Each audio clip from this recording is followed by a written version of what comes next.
लखीमपुर खीरी में क्या हुआ? लखीमपुर खीरी में गाड़ी से किसानों को रोन दिया गया। देश के प्रधानमंत्री अपनी जबान से एक लफ्ज एक शब्द नहीं बोलते। उत्तर प्रदेश के मुख्यमंत्री कुछ नहीं बोलते। इसलिए उत्तर प्रदेश के मुख्यमंत्री ने तो अपनी तकरीर में कहा था कि जो अपना जान बोलने वाले थे वो राशन लेकर जाते थे। हम उत्तर प्रदेश के मुख्यमंत्री से दोबारा पूछ रहे हैं, योगी आदित्यनाथ से पूछ रहे हैं, देश के प्रधानमंत्री से पूछ रहे हैं कि बताओ मोदी जी और योगी जी, आप आशीष के अब्बा को क्यों बचा रहे हैं? आप आशीष के अब्बा को क्यों बचा रहे हैं? इसलिए बचा रहे कि आशीष का ताल्लुक एक आवाजात समाज से प्रकाश से है। अगर आशीष का नाम अतीक होता तब तो उसको ठोक दिया जाता।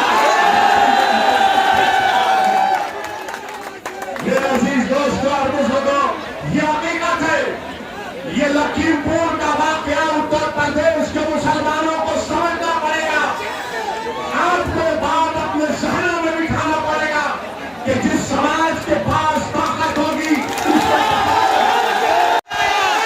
मेरे अजीज दोस्तों और बुजुर्गों, आज हम जलसा कर रहे हैं और अल्लाह सुब्हाना व तआला की तरफ से रहमत की बारिश भी हो रही है। इंशाअल्लाह ताला ये हमारे लिए बड़ी खुशहाली बात है। मैं आज के जलसे से मजलिस इत्तेहादुल मुस्लिमीन के मुखालिफिन को, खास तौर से उत्तर प्रदेश के मुख्यमंत्री योगी आदित्यनाथ को और देश के प्रधानमंत्री नरेंद्र मोदी को कहना चाहूंगा कि आप बारिश आए या तूफान आए, मजलिस बरसेगी इंशाअल्लाह।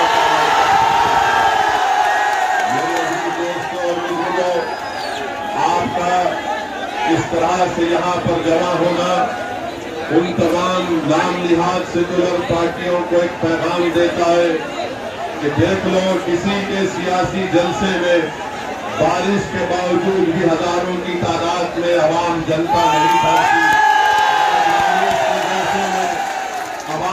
बारिश के बावजूद भी भीग रही है, कपड़े पूरे पानी में भीग चुके हैं, मगर हमारे हौसले बुलंद हैं। हमारे जज्बात और हमारे होश पे रहकर हमको आगे का सफर तय करना है। मैं आपसे गुजारिश करने आया हूँ कि आने वाले चंद महीनों में जो उत्तर प्रदेश में विधानसभा के इलेक्शन होने जा रहे हैं, मेरी आपसे गुजारिश है कि आप मुत्तहदा तौर पर यहाँ से मजलिस इत्तेहादुल मुस्लिमीन के उम्मीदवार को कामयाब और कामयाब करेंगे। ये तारीखी विधानसभा की सीट है, यहाँ पर बहुत से मसले और मसाइल हैं। मैं आपको वादा करता हूँ कि ये जो कचरे का डंपिंग यार्ड का मसला जो बड़ी तेजी से आवाम के लिए मुश्किलात कर रहा है, जो लोग, जो गाँव के लोग उस डंपिंग यार्ड के खिलाफ एहतजाज कर रहे हैं, मजलिस इत्तेहादुल मुस्लिमीन उनके साथ खड़ी है। हम भी नहीं चाहते कि डंपिंग यार्ड यहाँ गाँव में खोला जाए। दूसरी बात, जो आपके पास रोड नहीं है, बड़ी मुश्किल यहाँ पर होती है। मैं आपसे वादा करता हूँ कि इंशाअल्लाह ताला मजलिस का जब विधायक विधानसभा में जाएगा तो इस विधानसभा के बहुत से मसाइल जो हल तलब है, मजलिस उन तमाम मसाइल को हल करेगी। मेरे अजीज दोस्तों और बुजुर्गों, यहीं पर आप जानते हैं कि बहुत से मसाइल और प्रॉब्लम्स यहाँ पर क्या आपके पास है। मैं सिर्फ सरसरी तौर पर इसका जिक्र करके यहाँ से अपनी जगह को ले लूंगा। मैं आपको सिर्फ ये बताना चाहता हूँ मेरे अजीज दोस्तों और बुजुर्गों कि मजलिस के पास एक प्रोग्राम है। अरे यार तुम चुप जाओ यार, तुम्हें और जो यहाँ से मजलिस को उम्मीदवार खड़ा रहेगा, मैं आपसे वादा करता हूँ इंशाअल्लाह ताला ये एक तारीखी मुकाम है और इस तारीखी मुकाम की तारीख की है जो आप मुझसे बेहतर जानते हैं।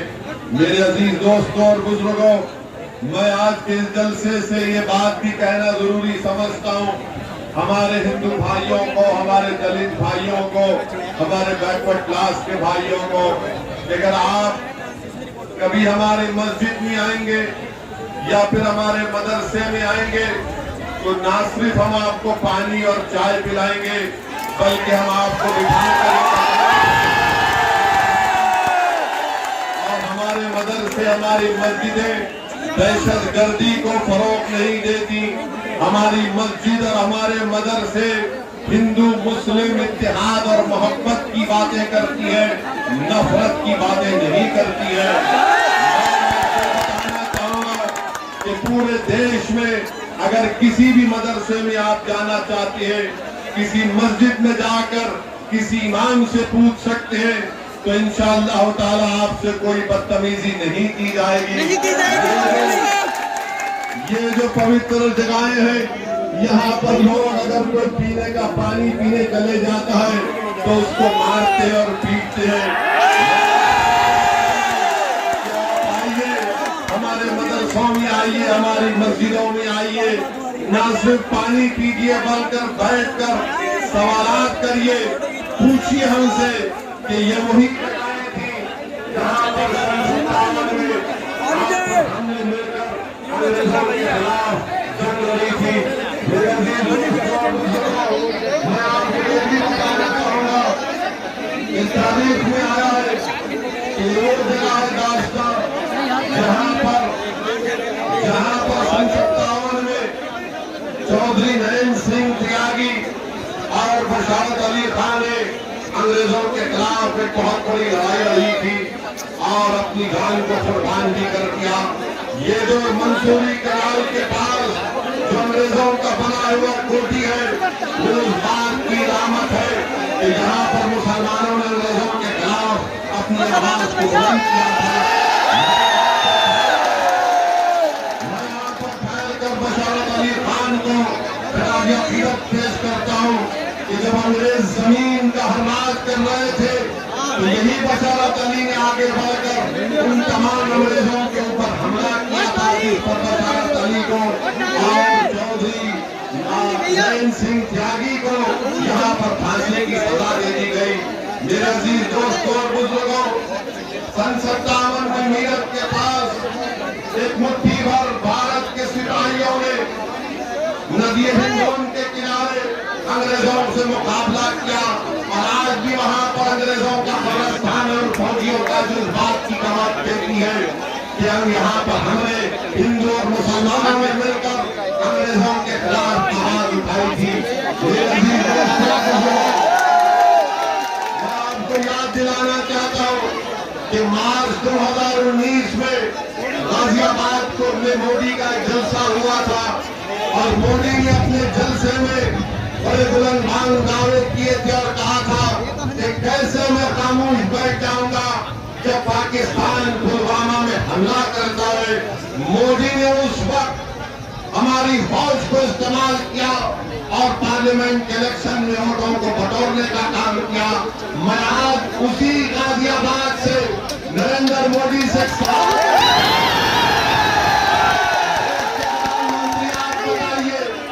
अरुणाचल प्रदेश में चीन भारत की जमीन पर एक गांव बना लेता है, आप खामोश क्यों है? हम देश के प्रधानमंत्री से पूछना चाहते हैं कि उत्तराखंड में चीन हमारी भारत की जमीन में आकर हमारे इलाके की वो तमाम चीजों को तोड़ कर चला जाता है, आप खामोश क्यों है? हम देश के प्रधानमंत्री से पूछना चाहते हैं कि लद्दाख में, गंगटॉक में, गलवान में चीन की फौज हमारी जमीन पर कब्जा कर बैठी है, देश का प्रधानमंत्री खामोश क्यों है? प्रधानमंत्री देश ये जानना चाहता है जिस तरह आपने पाकिस्तान में घुसकर हमला किया, आज आप चीन पर भी हमला करेंगे। देश के प्रधानमंत्री नरेंद्र मोदी अपनी जबान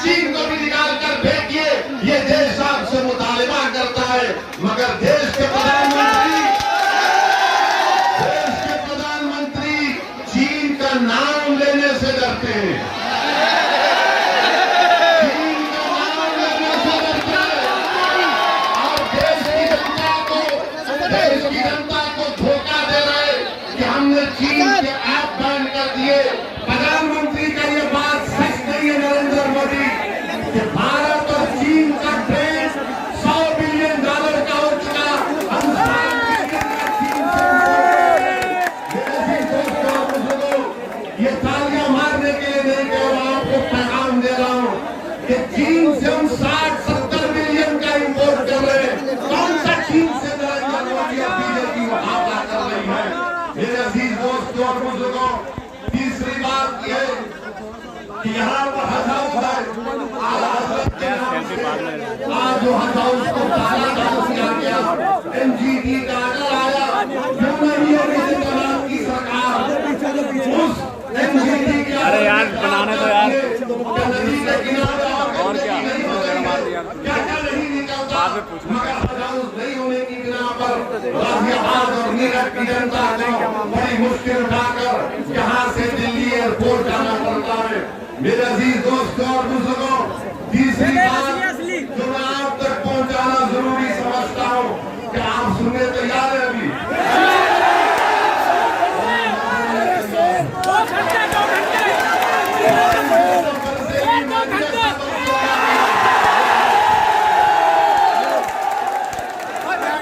हम जब पहुंचते अल्लाह के करम से छतरी की जरूरत नहीं पड़ती।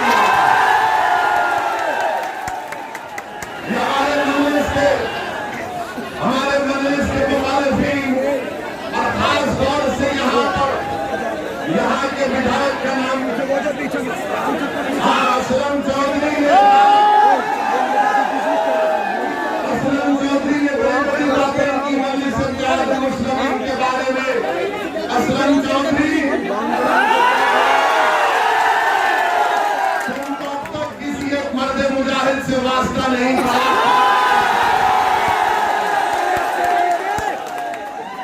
ये बड़ी बड़ी बातें करते हैं वाहियात किस्म की।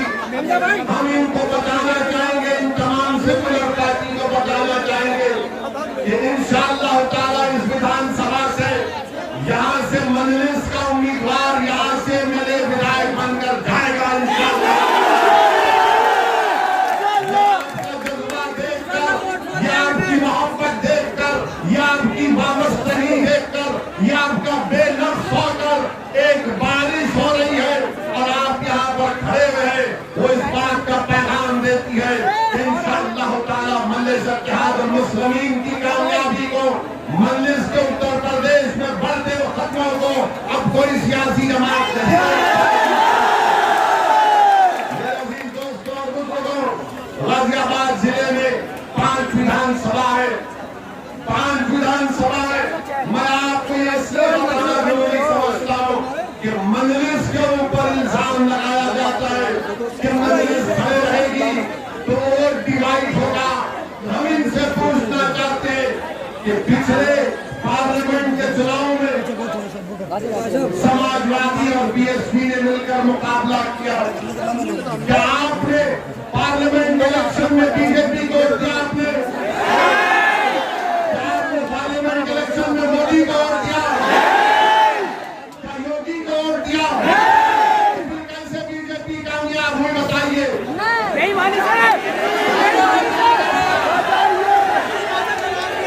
मेरे अजीज दोस्तों और बुजुर्गों, मैं आपको बताने आ रहा हूं कि इस विधानसभा के चुनाव में अगर उत्तर प्रदेश का मुसलमान मुतहदा तौर पर अपने वोट का इस्तेमाल करेगा तो यकीनन इंशाअल्लाह ताला उत्तर प्रदेश के मुसलमानों की ताकत इन तमाम पार्टियों को नजर आ जाएगी। अपने वोट का इस्तेमाल मजलिस के हक में करेंगे तो आपके वोट की कीमत आएगी, आपकी ताकत की और आपके वोट की अहमियत आएगी।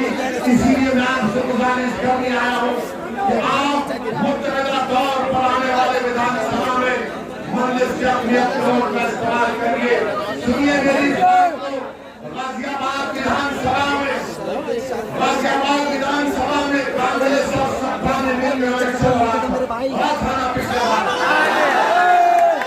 अब आप सुनिए हकीकत क्या है।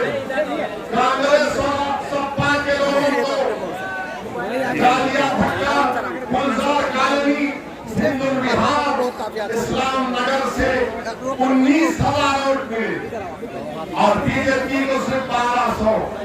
मगर BJP जीत गई। अब आप बताइए, BJP को 25,000 वोट विजयनगर से, मिर्जापुर से। अब यह आप जानते हैं कि विजयनगर, गुलजार नगर के हालात क्या है, क्यों जीती BJP वहां पर? बताओ। सपा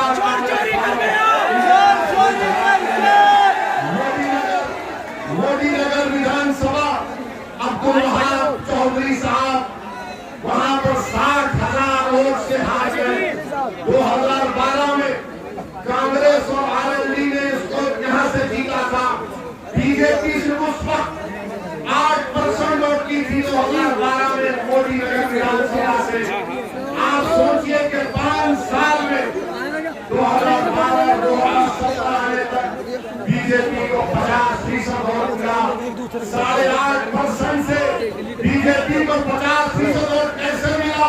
तो मालूम हुआ कि गोविंदपुरी, भगवतपुरी, इन तमाम इलाकों से बीजेपी को वोट मिले और 2000 वोट से वहां से बीएसपी को शिकस्त मिली।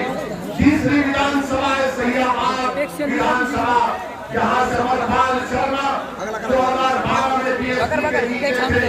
अमरपाल साहब एसपी और कांग्रेस में चले गए और बीजेपी और से हार गए। बीएसपी के जलालुद्दीन साहब तीसरे नंबर पर आए। मेरे अजीज दोस्तों और बुजुर्गों, बीजेपी ने 2012 में 99,000 वोट मिले थे। 2017 में बीजेपी को 2,65,000 वोट मिले। क्या मैं तो नहीं रहा ना? कैसे मिले बीजेपी को? बता दिया।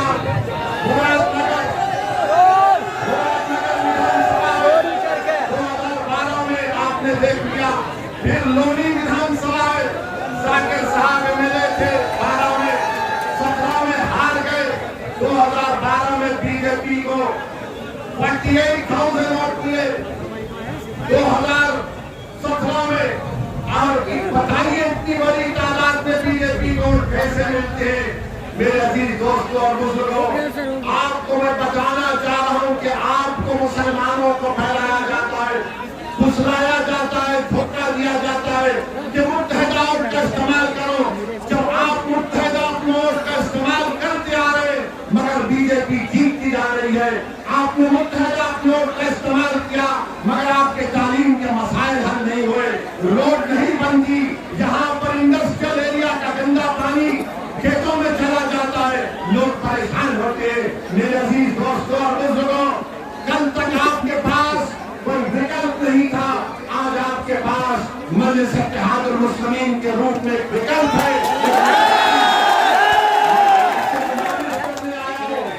मैं आपसे गुजारिश करने आया हूँ कि मुत्तहिदा वोट का इस्तेमाल करिए।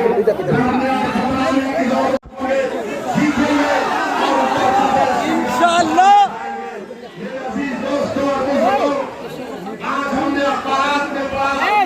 मीडिया ने बताया कि देश के प्रधानमंत्री उत्तर प्रदेश में आज कुछ 6 या 7 मेडिकल कॉलेज का इफ्तिताह कर रहे हैं। मोदी जी 5 साल खामोश बैठे और गाजियाबाद की एक महिला का भी जिक्र नरेंद्र मोदी ने किया था अपनी मन की बात में।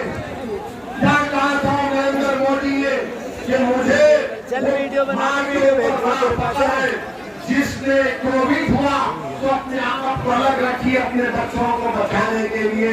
मोदी जी क्या आपने उत्तर प्रदेश में ऑक्सीजन दी?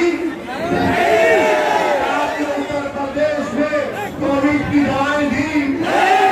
आपने पहली वेव के बाद दूसरी वेव आ गया और आपने क्या वैक्सीनेशन का इंतजाम किया? नहीं किया।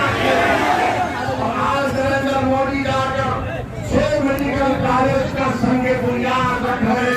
हम नरेंद्र मोदी जी से पूछ रहे कि 5 साल से ये बाबा की सरकार, 5 साल से बाबा की सरकार है। क्या आपको नहीं मालूम देश के प्रधानमंत्री के कम्युनिटी उत्तर प्रदेश में public primary health care centre में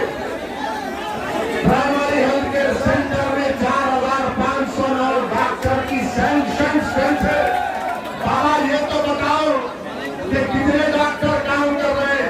सिर्फ 1344 काम कर रहे हैं। 2,297 डॉक्टर नहीं है तो बाबा क्या करें जो किसी हेल्थ इंश्योरेंस स्कीम से कवर है। और ये बड़ी बड़ी बात करते हैं बीजेपी वाले, आयुष्मान भारत मेरे अजीज दोस्तों और बुजुर्गों, जून 2021 का आपको आंकड़ा दे रहा हूं। जून 2021 के फिगर्स बता रहा हूं। उत्तर प्रदेश में आयुष्मान भारत में सिर्फ 975 लोगों को ट्रीटमेंट किया जून 2021 तक, और सिर्फ 1500 लोगों को स्कीम में टेस्ट किया गया जून 2021 तक। आप बताइए बीजेपी कितना लंबा झूठ बोलती है।